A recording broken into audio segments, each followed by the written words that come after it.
पुण्यात भिंतीवर लावलेल्या रंगावरून वाद निर्माण झालेला आहे। पुण्यात एका भिंतीवर हिरवा रंग देत चादर आणि फुलं चढवल्याचा प्रकार समोर आला। पुणे शहरातील सदाशिव पेठेत हा प्रकार समोर आलेला आहे। या घटनेची भाजप खासदार मेधा कुलकर्णी यांनी दखल घेतली। पुणे शहरातच नाही तर महाराष्ट्रासह इतर अनेक ठिकाणी हे प्रकार सध्या वाढले असल्याचं मेधा कुलकर्णी यांनी आरोप केलाय। आपल्या आजूबाजूला काय घडतं याकडे एक सजग म्हणून आपण लक्ष देऊया, कृती करूया असं भाजप खासदार यांनी आवाहन केलेलं आहे। हा सगळा प्रकार आहे, तुम्ही तिथे कशा पोहोचले?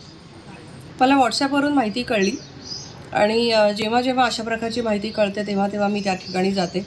कधी कधी खरोखर त्याच्यामध्ये तथ्य असतं। तर काल आम्ही तिथे गेलो तेव्हा आणि अनेक ठिकाणाहून हे व्हायरल माझ्यापर्यंत आलं होतं। मागे सुद्धा शनिवारवाड्याच्या संदर्भात माहिती मला कळली होती आणि ती मी अनेक अधिकाऱ्यांपर्यंत पोहोचवली होती विविध पातळीवर। काल पण मी ज्या वेळेला तिथे गेले तेव्हा खरोखरच मला लक्षात आलं, मी आजूबाजूला चौकशी केली तेव्हा त्यांनी असं सांगितलं की या ठिकाणी अशा प्रकारचा हिरवा रंग, फुलं, उदबत्त्या असं काहीही पूर्वी नव्हतं। आणि मग तिथे ते अचानक कसं आलं?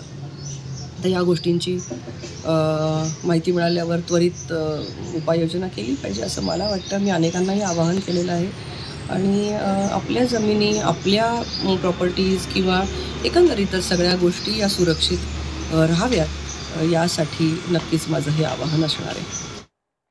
तर या संदर्भात अधिक माहिती घेऊयात आमचे प्रतिनिधी अरुण मेहत्रे यांच्याकडनं। अरुण, पुण्यामध्ये एका भिंतीवर हिरवा रंग आणि तसेच चादर आणि फुलं चढवल्याचा प्रकार समोर आला होता।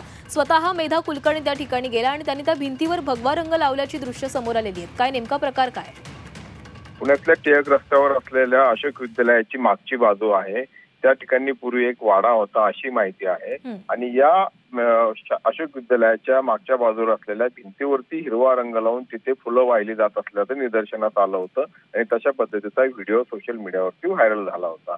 याची दखल घेत खासदार मेधा कुलकर्णी यांनी त्यांच्या कार्यकर्त्यांसोबत जाऊन तिथे त्या हिरव्या रंगावरती भगवा रंग चढवला आणि त्यानंतर एक प्रतिमा देखील ठेवली आणि अशा पद्धतीनं हे धार्मिक आक्रमण असल्याचं त्यांनी सांगितलं। मुळात आता जी माहिती मिळते किंवा पोलिसांकडून जी माहिती मिळते की ती तो रंग ज्या व्यक्तीने हिरवा रंग तिथे लावला होता ती सतीश कदम नावाची व्यक्ती आहे। त्यांचा मुळात तिथे आधी एक वाडा होता आणि त्या वाड्यामध्ये पीर होता आणि तो पीर बांधकामादरम्यान तिथनं विस्थापित झाला किंवा तिथे तो नंतर ठेवण्यात आला नाही। कालांतराने तिथे पुन्हा त्या पीराची पूजा करण्यासाठी म्हणून त्यांनी हा रंग चढवून तिथे फुलं व्हायला सुरुवात केली होती अशी माहिती मिळते। अर्थात दोन्ही बाजू यामध्ये आहेत आणि त्या अनुषंगाने आता पोलीस तपास देखील करत आहेत, पोलीस चौकशी देखील करत आहेत। मात्र ह्या सगळ्या घटनेमध्ये खासदार मेधा कुलकर्णी यांनी सहभाग घेतल्यामुळे किंवा पुढाकार घेतल्यामुळे त्याची आता चर्चा सुरू झालेली आहे। धन्यवाद अरुण, तुम्ही दिलेल्या सविस्तर माहितीसाठी।